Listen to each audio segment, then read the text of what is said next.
ये आपके पास रात मैंने सिंपल एक टेबल बनाया है जिसमें नेम है, रोल नंबर है, आपके 3 सब्जेक्ट्स हैं, इंग्लिश, उर्दू और मैथ्स, ठीक हो गया। उसके अकॉर्डिंग ये परसेंटेज है, ठीक हो गया। और स्टेटस है कि वो पास हैं या फेल हैं। तो थोड़ा सा बोल्ड कर लेते हैं और इसकी हाइट थोड़ी बढ़ा लेते हैं।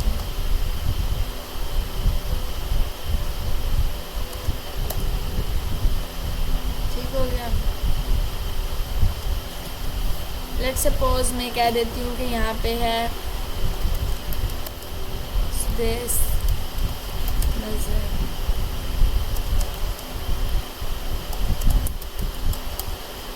ठीक हो गया। ये नेम्स हैं।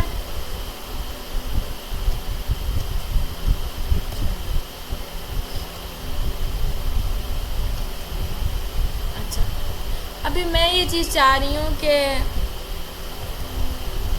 यहाँ पे random let's suppose 1 2 3 roll number है, 3 4 5, ठीक हो गया। अच्छा, अब मार्क्स जो है वो 100 में से हैं, ठीक हो गया। इसके अंदर एक जो है वो कॉलम इंसर्ट कर लेते हैं।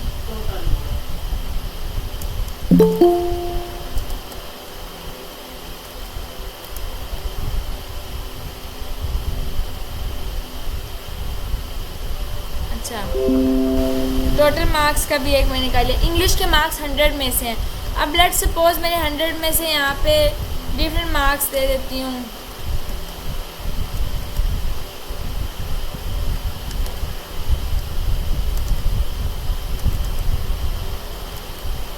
ठीक है, मैथ्स में मैंने इसी तरीके से दे दी है। टोटल मार्क्स सबके क्या है, 100 हैं। परसेंटेज अब फाइंड करनी है तो परसेंटेज, अच्छा सम का मल्टीप्लिकेशन, डिवीजन, ये सारी चीज़ें मैंने आपको पहले भी बताई थी किस तरीके से होती हैं, ठीक हो गया। यहाँ पे आकर सिंपली आपने डिवाइड करना है किसको, ऑब्टेन मार्क्स के लिए करना है सर्वर।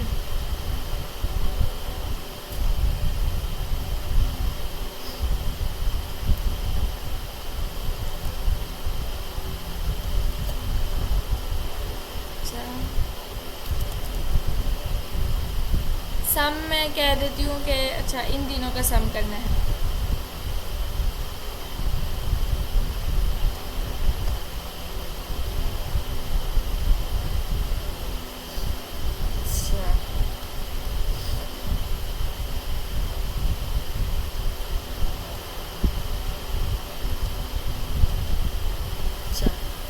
सम भी आ गया। परसेंटेज फाइंड करनी है, इज इक्वल टू ये ऑब्टेन मार्क्स हैं डिवाइडेड बाय ये टोटल मार्क्स। नहीं, ये कैसे हो गए टोटल मार्क्स हमने गलत डाले हैं।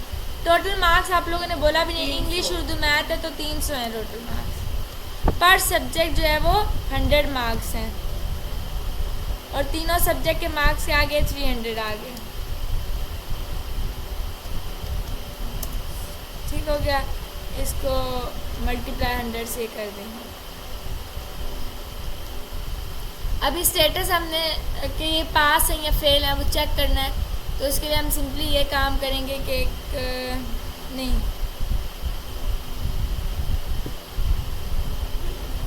कंडीशन लगाएंगे इज इक्वल टू इफ़, ठीक हो गया। इफ़ के अंदर अगर हम कहेंगे कि अच्छा शाहजेब लास्ट लेक्चर भी थोड़ा सा रिपीट करेंगे, आगे भी पढ़ेंगे, सफ़र करते बाकियों को चीज़ें समझ नहीं आई, ठीक है। अच्छा, इफ़ के अंदर हमने कहा क्या कहना है कि अगर हमारा जो है वो सम है, परसेंटेज सॉरी, ठीक है, अगर हमारी परसेंटेज जो है वो ग्रेटर देन है 40% से, क्योंकि हमने परसेंट डाली हुई है, तो कोमा क्या कर दो, पास कर दो, ठीक है। फिर हम लोगों ने साथ में कोमा लगा के ब्रैकेट लगानी है कि इफ़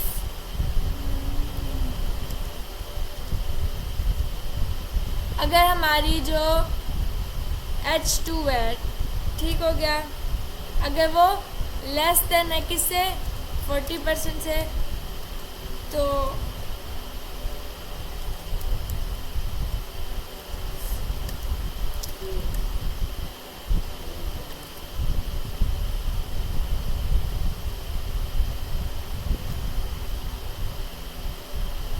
ये हमने, ठीक है, तो ये बता रहा है पास, और 40% से कोई भी लेस नहीं है, इसका मतलब ये पास ही सबको देगा।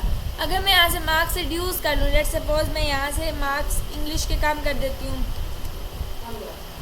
तो ये फेल, देखें 40% से कम पे फेल हो जाएगा। तो ये हमारे पास एक सिंपल टेबल बना हुआ है, राइट।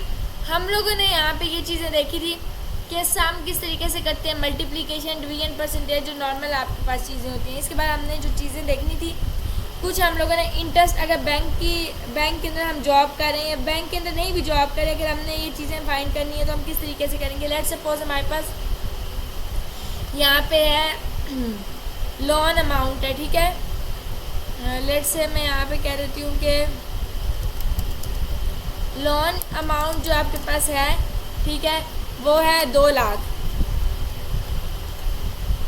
ठीक हो गया। उसके बाद लोन की अमाउंट भी आपके पास आ गई है। लोन के अमाउंट के बाद आपके पास क्या चीज़ थी, हाँ,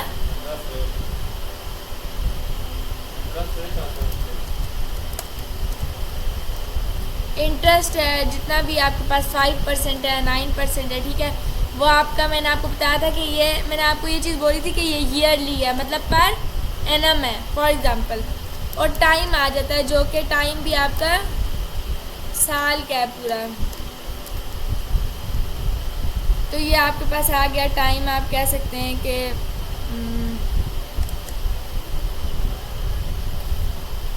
5 साल की बात हो रही है, ठीक हो गया। तो यहाँ पे या 3 साल कर लें, 2 साल कर लें, चलें, ठीक हो गया। ये सिंपल आपके पास मैंने एक रैंडम बताया कि किसी ने आपसे लोन लिया है, लोन की अमाउंट इतना है, उसका इंटरेस्ट रेट जो है, ठीक है, इंटरेस्ट रेट जिसे हम कहते हैं, वो जो है वो है 5%, और ये ईयरली है, यानी कि पर एनम है। उसके बाद टाइम आपके पास आ गया है पूरे सालाना, पूरे साल का टाइम है जो है वो 2 साल है। इसके ऊपर हमने EMI फाइंड करनी है, तो ये कुछ चीज़ें हमने फाइंड करनी।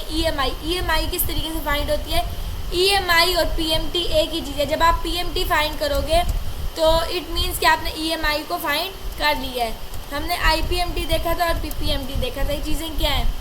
EMI का मतलब होता है इक्वेटेड मंथली इंस्टॉलमेंट, PMT का मतलब होता है पेमेंट पर मंथ, ठीक हो गया। ये आपकी होगी इक्वेटेड मंथली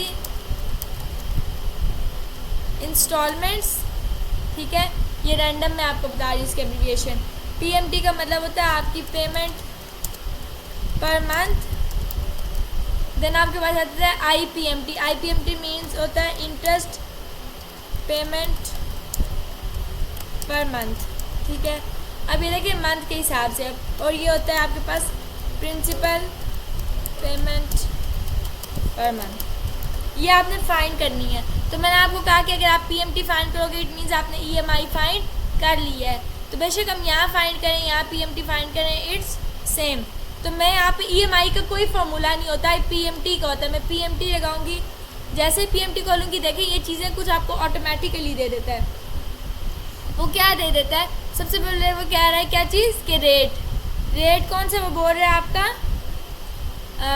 कौन सा रेट वो बोल रहा है, ये इंटरेस्ट रेट बोल रहा है, इंटरेस्ट रेट बोल रहा है। अभी आपका साल का है, ठीक है, एक साल के अंदर 12 महीने होते हैं, तो इसको डिवाइडेड बाय 12 कर लेते हैं। अच्छा, ये आपका साल के, और एक साल के अंदर कितना, एक साल में 12 महीने होते हैं, 2 साल में कितने महीने होंगे, तो हम इस टाइम पीरियड को किससे कर लेंगे, मल्टीप्लाई कर लेंगे बाय 12। सिमिलरली आपके पास जो है वो ये आ रही है लोन की अमाउंट, ये आपके पास क्या उसने दे दिया, आपको इक्वेटेड मंथली इंस्टॉलमेंट दे दिया है। अब आपके पास इक्वेटेड मंथली इंस्टॉलमेंट आ गई है। अगर आप फाइंड करना चाह रहे हो इंटरेस्ट पेमेंट पर मंथ या फिर प्रिंसिपल पेमेंट पर मंथ, तो उसका क्या स्ट्रैटेजी, आप लिखोगे इक्वल्स टू IPMT, ठीक हो गया। सबसे पहले रेट आ गया आपका, तो आपका इंटरेस्ट रेट हो गया, अगेन डिवाइडेड बाय 12 होगा। देन आपके पास आ जाता है, अच्छा ये पर क्या है, पर मीन्स कि कौन से मंथ की आप बात करें, पर मंथ की बात कर रहे हैं तो कौन से महीने का आपको इंटरेस्ट फाइंड करना है, फर्स्ट मंथ का करना है, सेकंड मंथ का करना है, क्योंकि एक साल में 12 महीने और 12 महीनों में से आपको कौन से महीने का इंटरेस्ट फाइंड करना है। लेट्स सपोज मुझे पहले का, तीसरे महीने का, जिसका भी फाइंड करना है मैं वो लिख देती हूँ। नंबर ऑफ पीरियड वही आपको कह देगा टाइम, जो कि ये 2 है। उसके बाद लोन की अमाउंट, तो इसके अंदर IPMT के अंदर और EMI के अंदर जिसे PMT बोलते हैं, ठीक है, इनमें डिफरेंस सिर्फ इतना है कि आप इसके अंदर जो है ना वो इंटरेस्ट पेमेंट पर मंथ निकाल रहे हो, यानी कि मंथ की। अब ये आपकी पूरी मंथ की इंस्टॉलमेंट निकाल रहे हैं और ये आपकी पर मंथ निकाल रहा है। तो ये आप इसमें अंदर जो डिफरेंस होगा वो ये कि आप उसको बताओगे कि कौन से मंथ की, पर मंथ कौन सा मंथ है जिसकी आपने निकालनी है। तो ये इसने आपको दे दिया interest payment per month. Then आ जाती है आपके पास प्रिंसिपल पेमेंट पर मंथ। तो अगर आप principal payment per month find करोगे तो आप ऐसे ही लिखोगे PPMT, ठीक हो गया। रेट आ गया आपके पास, इंटरेस्ट रेट तीसरे महीने की, लेट सपोज मुझे फाइंड करनी है, साल में 12 महीने हो गए, और जो है वो आपके पास लोन की अमाउंट आ गई। तो ये आपके पास क्या आ गया है, जो है आपका ओवरऑल जो है। और अगर आप इसको चेक करो, ये चेक करने के लिए कि ठीक है या नहीं, मैंने इन दोनों जो है मंथ का, तीसरे महीने का इन दोनों का इंटरेस्ट निकाला है। कौन से मंथ का निकाला है? दोनों का, थर्ड मंथ का। ये चेक करने के लिए कि जब दोनों का तीसरे महीने का निकालूंगी तो ये अमाउंट मिला के सम करके ये सेम आनी चाहिए। तो यहाँ पे था 8774, तो यहाँ पे 8000 कुछ यहाँ पे आ गए, बाकी 700 वहाँ पे चले गए, 767। तो अगर हम इनको सम भी करें तो अमाउंट यही आती है। लेट सपोज फॉर एग्जाम्पल मैं यहाँ पे सम करती भी हूँ इन दोनों का, तो ये देखें 8774.28। इट मीन्स कि ये आपको सही दे रहा है, पेमेंट पर मंथ भी और ये सारी चीज़ें। तो अभी तक ये चीज़ें समझ में आ गई हैं आपको कि किस तरीके से हो गई हैं, फाइंड हो रही हैं आपकी।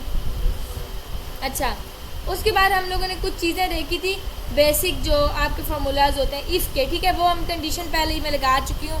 सबसे पहले यहाँ पे मैंने लगाई है स्टेटस के लिए आपकी, ठीक है, फार्मूला जो कि आप सिंपल लगाते हो, इज़ इक्वल टू इफ़ के बाद आप यहाँ पे कंडीशन देते हो जो भी आपको देनी होती है, और कोमा करके जो पास फेल और वो सारा मैंने आपको बताया वो। उसके बाद ये आपका हो गया स्टेटस के, आया पास था या फेल था। उसके बाद कुछ बेसिक फार्मूलाज हम लोगों ने देखे थे, जैसे लोअर हो गया, अपर हो गया, क्लीन, हाँ क्लीन, क्लियर क्या काम करते हैं, ठीक है। अगर हम बात करें, बिल्कुल,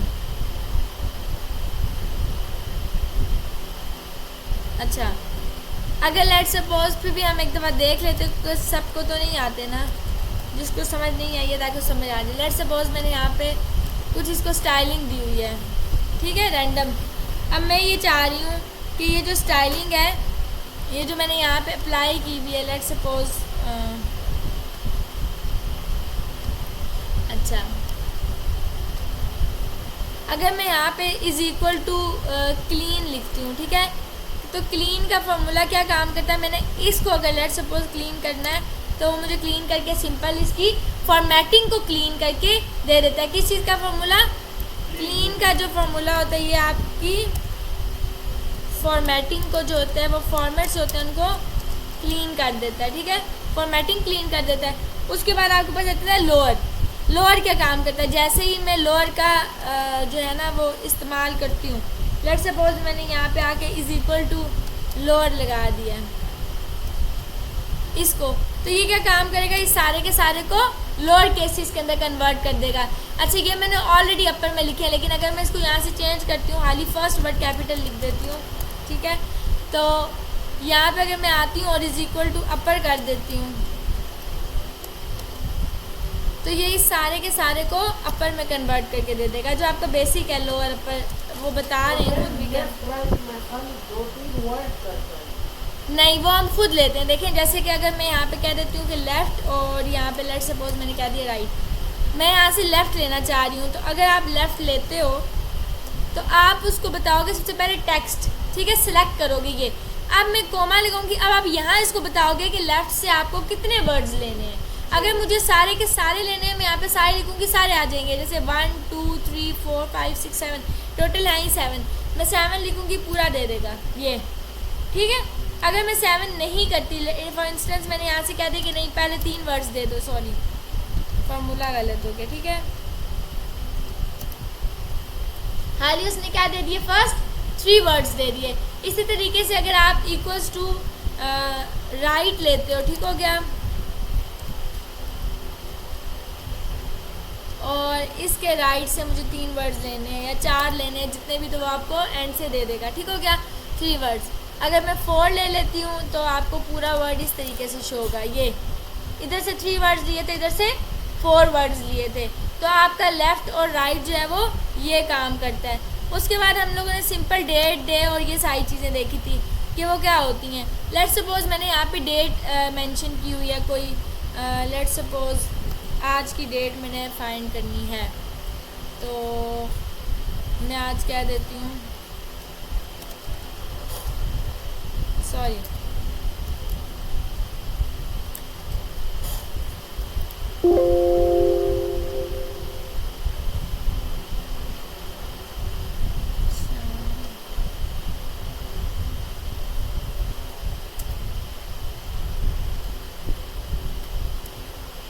मंथ है आपके पास 7 और डे है आज 14।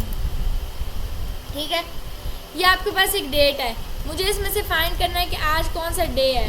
तो मैं डे का फॉर्मूला लगाऊंगी और ऐसे करूंगी, तो ये आज का डे मुझे बता देगा कि आज क्या दिन है, 14 है।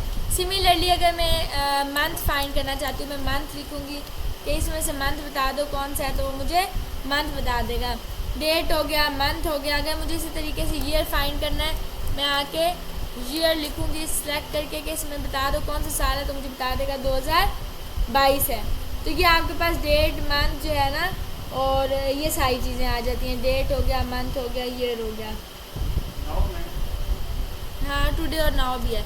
अगर आप टुडे करते हो तो आज का दिन बता देगा, आज का तारीख है, और अगर आप नाउ करोगे तो वो अभी दिन के साथ भी, सॉरी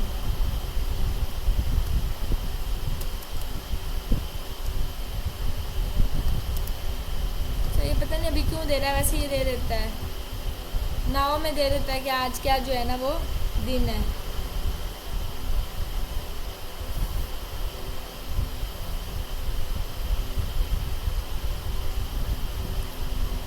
अभी नहीं दे रहा, वैसे कोई इशू आ रहा है इसमें। Return the current date and time,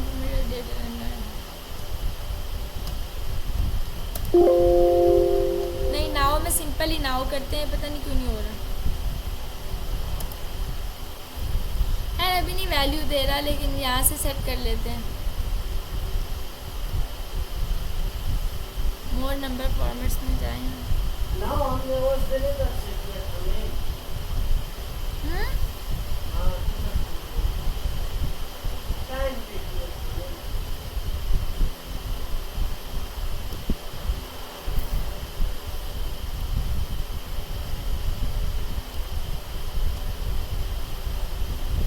गलत जगह सेल सेलेक्ट किया।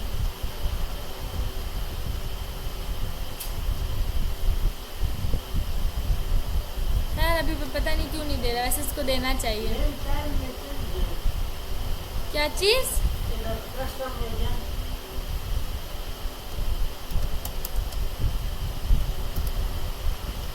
देखो उसने हल्का सा दिया और ये दे भी रहा है नीचे। अगर मैं हॉवर लेके जाऊँ ना साथ, तो मुझे बता रहा है कि आज 10:08 हो रहे हैं, लेकिन यहाँ पे दिखा पता नहीं क्यों नहीं रहा।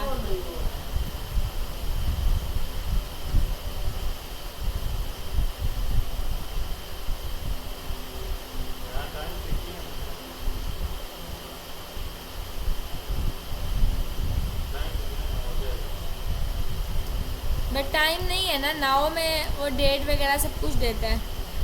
सबसे पहले आपको डेट देता है, मंथ देता है, ईयर देता है और आवर्स देता है, ऐसे देता है आवर्स और मिनट्स। तो इसको ऐसे देने चाहिए यार। अभी क्या अब तक क्यों नहीं, ये थोड़ा आगे किया सेट हो गया, वो किया था तो ये इस तरह देता है नाउ में। ठीक हो गया। अब अगर मैं आके इक्वल टू नाउ लगाती हूँ तो सॉरी इक्वल नहीं लगा, ये आपको बता देगा कि आज के हिसाब से क्या है। ठीक हो गया। उसके बाद ये आपका टुडे नाउ और ये सारी चीज़ें होती हैं। देन हम लोगों ने देखा था वी लुकअप का फॉर्मूला, क्लास सीरियस हो जाए। अच्छा, वी लुकअप में फॉर एग्जाम्पल मैंने एक रैंडम नंबर है, यहाँ पे सीरियल नंबर लिखा हुआ है, ठीक है। सीरियल नंबर के बाद मेरे पास कुछ प्रोडक्ट्स हैं, प्रोडक्ट्स के बाद उनकी कितनी क्वांटिटी जो है वो सेल की क्वांटिटी कितनी है वो आ चुकी है, ठीक है। अभी यहाँ पे लेट सपोज मैंने सीरियल नंबर रैंडम दे देती हूँ 1 2 3, ठीक है। प्रोडक्ट आपके पास आ गई, लेट सपोज कीबोर्ड्स की बात हो रही है, माउस की बात हो रही है, पेन ड्राइव की बात कर लेते हैं।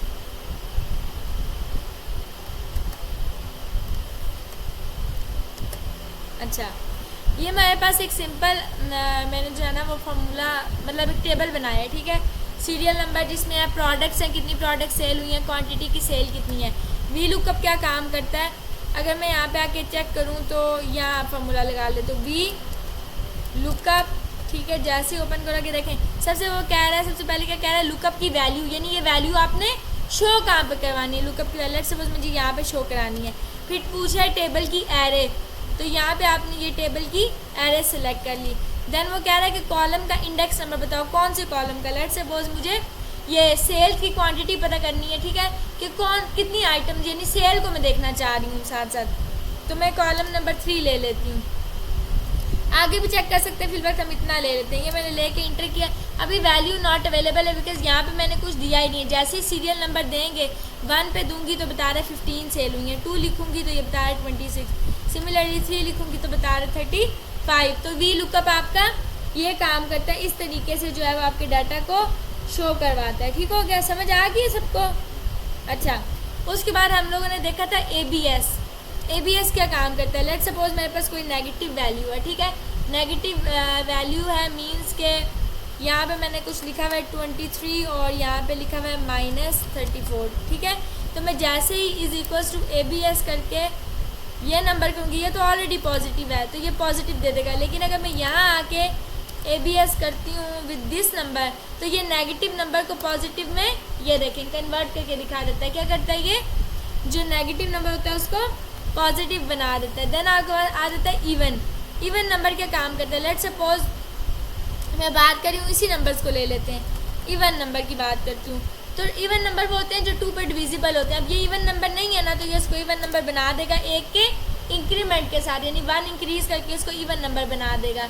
इसको मैं नीचे ड्रॉप करूँगी तो इसी तरीके से ये ये गलत बता रहा है इसको। अगर मैं कहूँगी कि ये इवन नंबर है या नहीं है, इसको लिया 34 को, तो ये 2 पे डिविजिबल है, तो ये वो क्या बता रहा है, ये उसको उसने इंक्रीमेंट नहीं किया। सिमिलरली ऑड नंबर्स जो होते हैं, ठीक है, ऑड नंबर्स भी इसी तरीके से काम करते हैं। ये ऑड नंबर बना देता है जो नंबर्स नहीं होते। ऑड नंबर्स वो होते हैं जो 2 पे डिविजिबल नहीं होते। फॉर एग्जाम्पल 15 है, 15 2 पे डिविजिबल नहीं है, तो मैं अगर इसको इक्वल्स टू ऑड ऑड आके करती हूँ कि इस नंबर का ऑड बताओ, तो ये भी इसको एक जो है ना बता रहा है कि ये ऑड नंबर है, क्योंकि ये है ही ऑड। तो उसके बाद अगर ऑड नंबर नहीं है, लेट सपोज 24, ये 2 पे डिविजिबल होता है, तो ये ऑड नंबर नहीं है। अगर मैं इसको ले लेती हूँ, उसने क्या कर दिया, 1 का इंक्रीमेंट कर दिया, क्योंकि ये 2 के ऊपर डिविजिबल है, इवन नंबर था, इसने उसको ऑड बना दिया। तो इवन और ऑड दोनों केसेस में ये क्या काम करता है, ये 1 का इंक्रीमेंट करके आपको जो है ना वो सेट करके बता देता है। देन आ जाता है रैंड। रैंड क्या काम करता है, रैंड जो होता है रैंडम नंबर्स को जनरेट करता है। जैसे फॉर एग्जांपल मैं is equal to rand use करती हूँ, तो ये देखें इसने क्या काम किया, मुझे रैंडम नंबर जनरेट करके दे दिए। इसी तरीके से अगर आप इन नंबर्स को जो है वो करते हो, मल्टीप्लाई करते हो 2 से, तो भी और वैल्यू दे देगा। लेट सपोज मैं कहती हूँ ये जो नंबर है इसको 2 के साथ मल्टीप्लाई करके दिखा दो, तो वो भी करके सारे चेंज करके दिखा देगा। इस तरीके से हर बार ये चेंज होते थे। लेट सपोज मेरे पास 2 नंबर्स हैं, मैं कहती हूँ कि 20 और 30, इसके दरमियान में मैं देखना चाह रही हूँ कि नंबर्स, तो मैं क्या काम करती हूँ, उसके लिए आपके पास यूज़ होता है रैंड बिटवीन। ठीक हो गया। अच्छा, रैंड बिटवीन क्या काम करता है, अगर मुझे इन दोनों के दरमियान में बिटवीन कोई नंबर देखना है, लेट सपोज इनके दरमियान का कोई नंबर, तो मैं यहाँ आके यूज़ करती हूँ is equals to rand between. ठीक हो गया। जैसे ही रैंड बिटवीन करूँगी दिस नंबर और जिधर थे, सॉरी मैंने गलत जगह बोल दिया।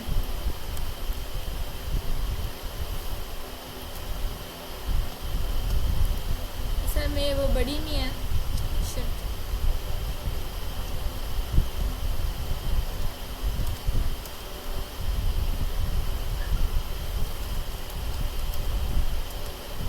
रैंड बिटवीन दिस और सॉरी दिस कोमा दिस, इनके दरमियान में क्या नंबर बता रहा है? 25 बता रहा है। इस तरीके से आपका ये नंबर्स जो हैं वो बार बार चेंज हो जाते हैं। अगर मैं इसी को दोबारा जो है वो नीचे ड्रॉप कर लूँ 20 और 30 को, और इस रैंडम नंबर को तो देखें ये आप चेंज हो गया, नीचे भी चेंज आ रहा है, ऊपर 24 नीचे 20, तो कोई भी रैंडम नंबर वो इनके दरमियान में ले सकता है। ठीक है, इन दो नंबर्स के दरमियान में कोई भी रैंडम नंबर वो ले लेगा। तो ये जो है ये आपका इस तरीके से वर्क करता है रैंडम। लास्ट टाइम हम लोगों ने यहीं तक देखा था, आई गेस यहीं तक देखा था ना हम लोगों ने, रैंड और रैंड बिटवीन तक। अच्छा, उसके बाद कुछ चीज़ें हम लोग मज़ीद देख लेते हैं। वो ये चीज़ें हैं कि जैसे आपके पास जो नंबर्स होते हैं, for example decimal to binary, ठीक है, डेसिमल टू बाइनरी भी होते हैं, उसके बाद हो जाता है बाइनरी टू डेसिमल। अब ये चीज़ आपने याद रखनी है कि कंप्यूटर की ज़ुबान में जो है ना डेसिमल नंबर होता है ये 2 3 1 2, ठीक है, ये डेसिमल होता है। बाइनरी 0 और 1 की फॉर्म में होता है, 1 और 0 की फॉर्म में ये जो कंप्यूटर डाटा लेता है इसको हम क्या कहते हैं? ये बाइनरी नंबर है। सिर्फ और सिर्फ जो 0 और 1 की फॉर्म में बिट्स में डाटा लेता है उसको बाइनरी नंबर बोलते हैं। लेट्स सपोज मेरे पास कोई नंबर है 23 और 45। अब ये नंबर आपके पास डेसिमल नंबर है, मैं इसको बाइनरी में कन्वर्ट करना चाहती हूँ, तो आप सिंपल आगे लिखोगे डेसिमल टू बाइनरी और ये नंबर ले लोगे। तो ये इस नंबर को क्या करके दे दिया इसने आपको, इस नंबर को कन्वर्ट करके बाइनरी में दे दिया है। उसके बाद जो है आप अगर देखें तो इसी तरीके से अगर आपके पास ये बाइनरी नंबर है, आप इसको डेसिमल में कन्वर्ट करना चाहते हो, तो आप आके कह दोगे कि डेसिमल को बाइनरी में कन्वर्ट कर दो। अब ये डेसिमल टू बाइनरी हम कर चुके हैं, बाइनरी टू डेसिमल, ठीक है। तो बाइनरी नंबर्स कौन से होते हैं मैंने अभी बताया, जो 0 1 की फॉर्म होते हैं, इसको डेसिमल में कन्वर्ट करो। तो उसने क्या कर दिया, दिखा दिया इसका डेसिमल क्या है, 23 है। तो डेसिमल टू बाइनरी और बाइनरी टू डेसिमल आपका ये काम करता है। काउंट मैंने आपको पहले बता दिया था क्या काम करता है, और काउंट ए बता दिया था। काउंट जो है वो आपके सिंपल न्यूमेरिक उनके लिए होता है, और काउंट ए जो है वो आपके मतलब अल्फ़ाबेट्स हैं, जैसे A B C है, इनके लिए काउंट ए यूज़ होता है, और नंबर्स के लिए काउंट सिंपली यूज़ होता है। उसके बाद जो है इस टेक्स्ट और इस ब्लैंक ये क्या काम करते हैं। अगर आपने जैसे कि फॉर एग्जांपल यहाँ पे मैंने कोई नंबर लिखा हुआ है और यहाँ पे मैंने कोई नेम लिखा हुआ है, अगर मैं इसको यूज़ करना चाहती हूँ, ठीक है, मैं ये चेक करना चाह रही हूँ कि ये टेक्स्ट है या मतलब वो है, इस टेक्स्ट और इस ब्लैंक आपका इसलिए यूज़ होता है। अगर मैं यहाँ आती हूँ और आके यूज़ करती हूँ इस टेक्स्ट, तो क्या ये नंबर टेक्स्ट है? नहीं है, तो ये फॉल्स दे देगा, देखें। और अगर मैं यही चीज़ इसके लिए यूज़ करती हूँ कि इस टेक्स्ट कि क्या ये नंबर टेक्स्ट है, ये सेल सॉरी, तो ये टेक्स्ट बिल्कुल है, तो ये ट्रू दे देगा, ठीक हो गया। तो ये आपका जो है वो इस टेक्स्ट काम करता है कि ट्रू और फॉल्स कर देगा, क्या ये नंबर जो है वो आया टेक्स्ट है या नहीं है। अगर वो टेक्स्ट है तो ट्रू देगा, नहीं है तो फॉल्स दे देगा। इस ब्लैंक भी यही काम करता है। अगर आप आगे कर देते हो इस ब्लैंक, तो लेट्स सपोज आपने ये वैल्यू ले ली है, तो ये ब्लैंक जो है वो कह रहा है कि नहीं है ये। और अगर आप यहाँ पे इस ब्लैंक कर देते हो दिस, तो ये ब्लैंक है, तो क्या दे देगा, ट्रू। इस तरीके से आपका इस ब्लैंक भी काम करता है। तो binary to decimal, decimal to binary और इस ब्लैंक आपका ये काम करता है सिंपली। उसके बाद आपके पास जो है लेट्स सपोज, अच्छा हम लोग फार्मूलाज टैब में थे, हम लोगों ने बेसिक जितने भी फार्मूलाज थे वो हम लोगों ने कर लिए, मतलब जो भी इसके अंदर फार्मूलाज वगैरह थे हम लोगों ने देख लिए। इसके अलावा कोई भी फार्मूला नहीं होता। काउंट मैंने आपको बताया था कि अगर ये लेट्स सपोज मैं ये नंबर्स काउंट कर जाती हूँ, मैं इक्वल्स टू यहाँ पे काउंट लगाती हूँ और मैं कह देती हूँ कि इनको काउंट कर दो, ठीक है, या इसको कर दो खाली। तो ये देखिए 1 2 3 और 4, टोटल यहाँ पे 4 रोज थी, ये 4 डब्बे थे, तो उसने बता दिया काउंट करके कि ये 4 है। बट अगर मैं नेम के लिए यही काउंट लगाऊंगी कि इसको काउंट कर दो, तो ये नहीं देगा, ये सॉरी 0 दे देगा, बिकॉज गलत हमने फॉर्मूला लगाया है। जो नेम्स के लिए होते हैं वो काउंट ए लगता है, ठीक हो गया। तो ये काउंट ए लगाएंगे तब जाके बताएगा कि ये 4 वैल्यूज़ हैं। काउंट और काउंट आपका ये काम करता था। उसके बाद मैक्सिमम, मिनिमम, एवरेज, ये सारी चीज़ें हम लोगों ने देख ली थी कि किस तरीके से निकलती हैं, ठीक है। तो फार्मूलाज हमारे पास जितने भी मेजर फार्मूलाज थे जो मुझे लगता है कि हमें इस करने चाहिए थे, ठीक है, वो मैंने आपको करवा दिए। उसके बाद जो है ये नेम मैनेजर और डिफाइन नेम्स ये क्या काम करते हैं। लेट्स सपोज मैं यहाँ पे आ जाते हैं नेक्स्ट स्टेप में। यहाँ पे रैंडम में नंबर्स ले लेती हूँ। लाइक मैं कह देती हूँ कि यहाँ पे लेट्स सपोज मैंने इसको, ठीक है, बॉर्डर दे देती हूँ।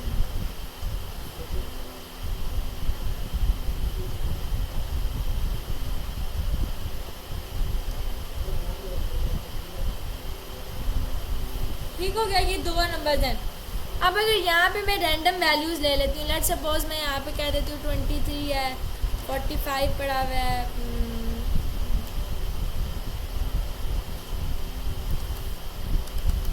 ठीक है।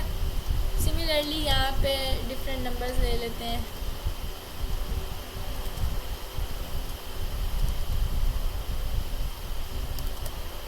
ठीक है, ये कुछ नंबर्स हैं मैंने डिफरेंटली यहाँ पे लिए हुए हैं, ठीक है। अगर मैं इन नंबर्स को, इनको कोई नेम दे देती हूँ, लाइक ये जो मेरे पास डाटा है, ठीक है, टेबल बना हुआ है, मैं इसको कोई स्पेसिफिकली नेम दे देती हूँ। तो फॉर्मूला स्टैम में ये नेम मैनेजर डिफाइन नेम आपको नज़र आ रहा होगा, ये डिफाइन नेम। मैं जैसे डिफाइन नेम करती हूँ, कह रहा है इसका कोई नाम डिफाइन कर दो। लेट्स सपोज मैंने इसको नाम दे दिया। अच्छा, यहाँ पे आप 1 2 3 वगैरह नाम नहीं दे सकते, ABC में देंगे। मैं यहाँ पे आके ABC नेम दे दिया लेट्स सपोज, या कोई अपना नाम लिख लें, कुछ भी लिख लें, टेबल 1 लिख लें, टेबल 2, जो भी आपको दिल करे लिख के मैंने कर दिया ओके। अब मैंने इस टेबल को नेम दे दिया ABC, और इस टेबल को भी मैं नेम दे देती हूँ, ये जो मेरे पास बना हुआ है इसको मैं नेम दे देती हूँ, लेट्स सपोज XYZ का नेम दे दिया। ठीक हो गया, तो ये टेबल आपका ABC था और XYZ था। अब अगर आपको सम वगैरह करना है तो एक तो तरीका था मैं इंडिविजुअली सारा कुछ लेती, इसकी बेहतरीन है आप क्या लिख लो ABC, ये देखें आ गया कि इस तो पूरे को सिलेक्ट कर लेगा, इस पूरे टेबल को इसका सम करके आपको दे देगा। तो ये भी एक आपका तरीका है बेसिकली कि आप इजीली, हाँ बिल्कुल, सब कुछ जो भी करना चाहते हैं आप इस तरीके से सेल के अंदर जो स्पेसिफिकली सिलेक्टेड है वो नेम के थ्रू उसको एक्सेस कर सकते हैं। ठीक हो गया, उसके बाद जो है आपके पास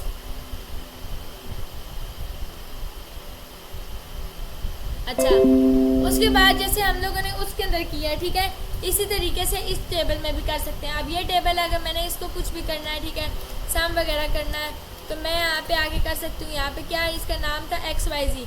एक तरीका ये होता है आपका, ठीक है, और एक तरीका आपका ये है कि अगर मैं ले आती हूँ और ये देखें यूज़ इन फार्मूला में जाओ तो ये XYZ यहाँ से भी आप ले सकते हो कि ये वाला ले लो, तो वो उसको सिलेक्ट कर लेगा। ठीक है, तो ये आपको सम जो है वो दे देगा।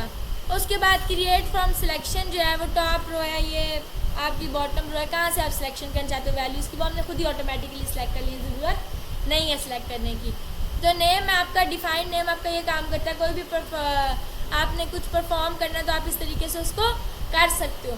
अच्छा, उसके बाद लेट्स सपोज मेरे पास कुछ नंबर्स हैं, यहाँ मैंने लिया हुआ है 12, 45, 56, ठीक है, कुछ भी लिया हुआ है मैंने, इनका यहाँ पे आके किया हुआ है सम यहाँ कर लेते हैं।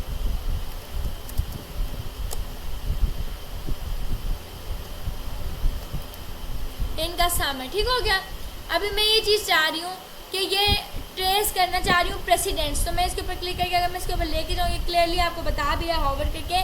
ट्रेस प्रेसिडेंट्स का मतलब ये है कि ये वैल्यूज़ इसके अंदर इन्वॉल्व है, ठीक है, जो भी ऑपरेशन आपने परफॉर्म किया है। तो मैं अगर इसके ऊपर क्लिक करके ट्रेस प्रेसिडेंट्स करती हूँ तो ये मुझे बता रहे हैं कि पूरा का पूरा सेल जो है 12, 45, 56 इसके अंदर इंक्लूड है वैल्यूज़, तब जाके इसका सम आया है।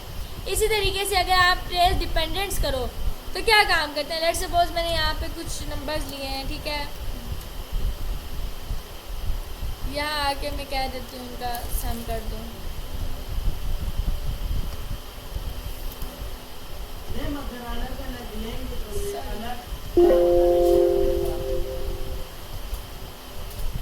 जी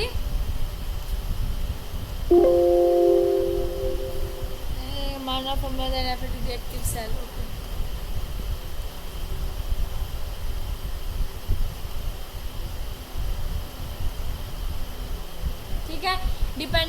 आपको वो सेल सेलेक्ट करना पड़ता है जो उसके ऊपर डिपेंडेंट है, ये वैल्यूज़ आपकी इसके ऊपर डिपेंड कर रही हैं, तो आपने वो कर लेना। तो ट्रेस जो है डिपेंडेंट्स वो यही बताते हैं, देखिए ये सेल है, ये इसमें से ये वैल्यूज़ आई हुई हैं, इंडिकेट कर रही हैं ये वैल्यूज़ हैं। अगर आपने एरोस को रिमूव करना है, आप सिंपली यहाँ पे सिलेक्ट करके कर दोगे रिमूव एरोस, तो रिमूव एरोस जगह नहीं भी करोगे सेलेक्ट तो एरर रिमूव हो जाएंगे, ठीक है।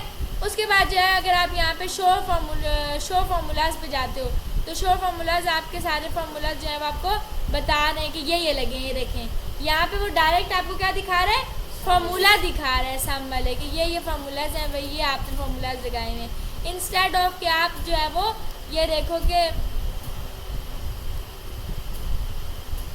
ये देखें, तो ये क्या दिखा रहा है आपको, फार्मूलाज शो करवा रहा है, ठीक हो गया, शो फार्मूलाज। उसके बाद जो है वो अच्छा, उसके बाद आपके पास एक चीज़ आ जाती है एरर चेकिंग, ठीक है। वो ये क्या काम करते हैं, अगर आपके कहीं टेबल में एरर्स हैं, जैसे यहाँ पे अगर आप देखें ना, तो ये सम के साथ ग्रीन आ रहा है, इनको एरर्स बोलते हैं, ठीक हो गया। एरर चेकिंग आपकी ये एरर दिखा रहा है, तो वो ये रीज़न क्या दे रहा है, वो ये कह रहा है कि ये एरर आता क्यों है। रीज़न ये होता है समटाइम्स वो कहता है कि आपने ये वैल्यू, जैसे मानिए यहाँ पे रोल नंबर दिया हुआ है, ठीक है, तो वो ये कह रहा है कि आपने इस रोल नंबर को सम नहीं करवाया, तो ज़्यादा रोल नंबर को कम सम नहीं ना करवा सकते हैं, तो इस तरह के वो एरर्स देते हैं, तो आप इन एरर को इग्नोर कर सकते हैं। इग्नोर एरर करेंगे आप, इग्नोर तो ये इग्नोर हो गए हैं, ठीक है, कम्प्लीटली। तो ये आपके एरर चेकिंग किस तरीके से आपके एरर्स को चेक करके इनको इवॉल्व करता है। इवेलुएट फार्मूला आपका क्या काम करता है, आपको बता रहा है कि ये आपका फार्मूला है, आपने इसको इवेलुएट करना है, तो आप सिंपली इसको इवेलुएट कर लोगे, इवेलुएट करके इसकी ये वैल्यू आ जाएगी, ठीक है। सिमिलरली रीस्टार्ट करना है, फिर इवेलुएट करना है, मतलब इवेलुएट करना है सिंपल किसी भी फार्मूला को। अच्छा, उसके बाद आपका वॉच विंडो क्या काम करता है। वॉच विंडो ये काम करता है, लेट सपोज मैंने ये कुछ ऑपरेशंस परफॉर्म किए हैं या यहाँ पे ये, तो मैं इनको एक नई विंडो के अंदर देखना चाहती हूँ, तो मैं वॉच विंडो करूँगी, ये अलग से एक विंडो ओपन हो जाएगी, इसके अंदर डाटा आपको दिखाएगा। पर अभी यहाँ कोई डाटा ऐसा है नहीं, क्या दिखाएगा, मैं यहाँ आके दिखाती हूँ।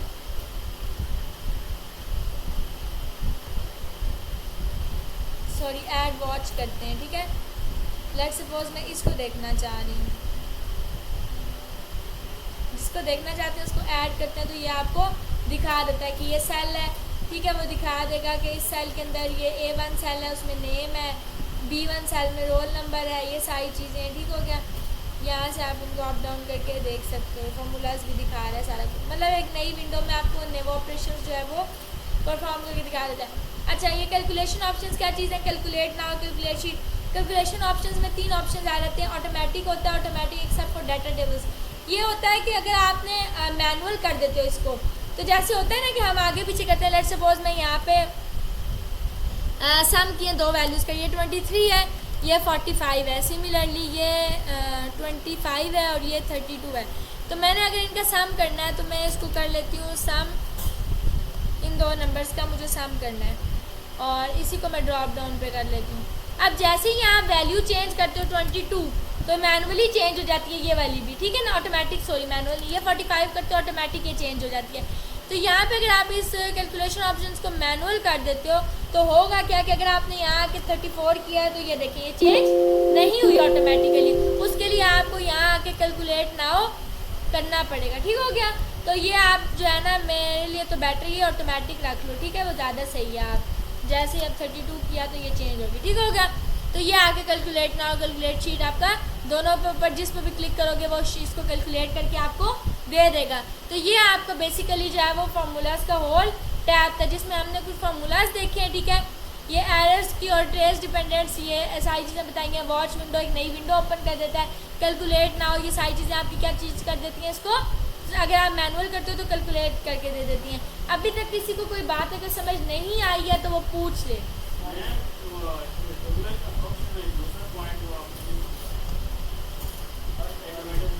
कि डाटा यानी कि ये जो डाटा की टेबल्स है ना, टेबल्स जो बने हुए होते हैं डाटा में, ये वाले जो हैं, इनको छोड़ के अगर आप किसी चीज़ को मैनुअल करना चाहते हो तो बात वही है, यानी कि इसको छोड़ के बाकी ओवरऑल वो कह रहे हैं कि कोई आपने डाटा अगर लिखा है तो आप उसको मैनुअल करना चाहते हो तो आप कर सकते हो।